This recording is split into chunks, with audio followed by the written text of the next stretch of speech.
Housing Myanmar songnariba landform asina maram oiduna lanjenarikpa miyoi khara China da changnabagidamakta Chinese border da changsiluba matamda China gi leiriba lanmisingi maikaidegi tear gas kaptuna tankhairakre nakal amaromda India gi oinadi Myanmar gi yumthangnaduna leiriba state Manipur amasung Mizoram da lepa leitana refugee kaya ama changsilakli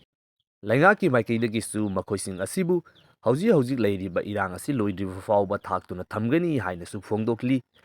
Handak nauna changlakliba refugee asidi mamangda lakhiba sarkarna sahaba camsingda layu yadaba makai kochen chenduna atopa khunda lesinkiba adumna tarok loidaba jatla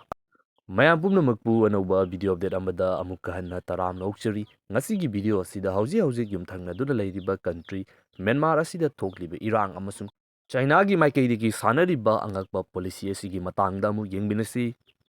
ihan hanbada hauji Myanmar da thokliba irang asi Democratic oiba laingak amabu lautoktuna namnana leibak asibu khudum chankiba military junta gi laingak asigi mayokta democracy bu pamjaba rebel group kaya amaga onsinaduna soknaba lanfamni haina phongdokli Housing Myanmar da thogliba irang asida democracy bu pamjaba loop kaya amana punsinduna Myanmar laingak ki mathakta lan hobagi matangda western gi oiba media kaya amana makhogi thongna phabasing adubu puthok yamna kanna utli Housing Myanmar da laingak tuna leiriba military junta gi laingak asi China ga mari yamna chetpa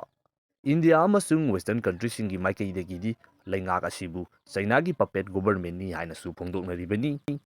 Housing leiriba laingak asigi matamda China gi maikaidagi aduki matik yamlaba shenfam kayama Myanmar da thadakre anauba project kaya amasu Myanmar da hodokre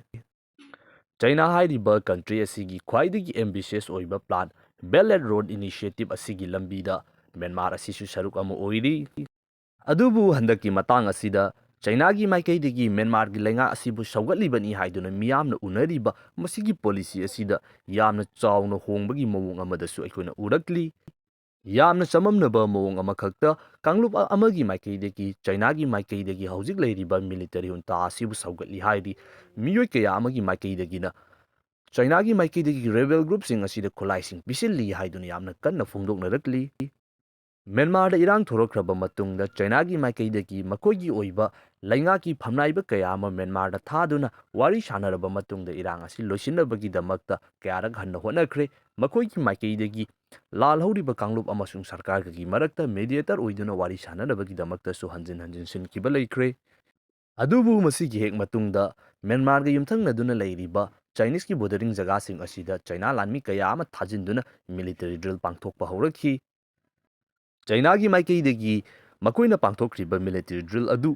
hayeng karigumba lanfam ama thorakpa matamda China hairiba country asibu kayamuk yamna sem sarabage haibadu yengnabagi damakta pangthokkiba thoram amakhakni haina phongdorakli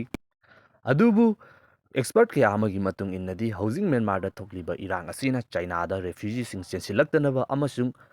karigumba soknariba lanfam asina maram oiduna China gi interest ta soklakpa taragadi maduda China na kari torokpa ngamgadabage haibadugi message adu tharibani haina phongdoknari Lanfam asina maram oiduna mayum thadoktuna lanjenarakpa miyoi kaya ama China da changsinnaba haurakpadagi makoising adu hankinabagi damakta haiba matamda yadabadagi Chinese forcing gi maikaidagi tear gas kaptuna tankhaibagi video kaya ama hojik kanna thorakli Haukriba hapta asida China gi Belt and Road Initiative ki saruk ama oiriba Myanmar gi maru oiba lalon etik ki oiba mafam kaya amada lalhoriba kanglupsing asigi maikaidagi drone sing sizinaduna etek yamna kanna chathaki haidiba etek aduda gari chama hena mai thaki $1 million mari rom oigedaba pochai sing manghan takhan ki haina report thadorakli Hairiba thawdo aduda amasung Myanmar gi atopa mafam sing asida hauzik rebel group sing asigi maikaidagi chatharakliba etek aduda China na saba drone amasung khusu khulai kaya ama sizinare China gi maikaidagi hairiba kanglupsing asida saugatle haiduna Myanmar gi mafam kaya amada miyosing thoraktuna China gi thawong asibu yanidaba phongdoktuna makoibu yaningdaba utpa mawong amada protest pangthokpasu leiki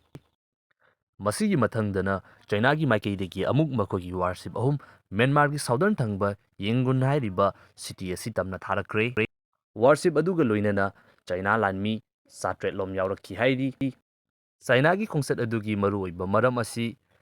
hauzik leiriba Myanmar gi military ꯖꯨꯟꯇꯥꯒꯤ ꯂꯩꯔꯤꯕ ꯅꯦꯚꯤꯁꯤꯡ ꯑꯁꯤꯒ China ꯂꯥꯟꯃꯤꯁꯤꯡꯒ ꯄꯨꯟꯁꯤꯟꯗꯨꯅ military exercise ꯑꯃꯒ ꯄꯥꯡꯊꯣꯛꯀꯗꯧꯔꯤꯕꯅꯤ꯫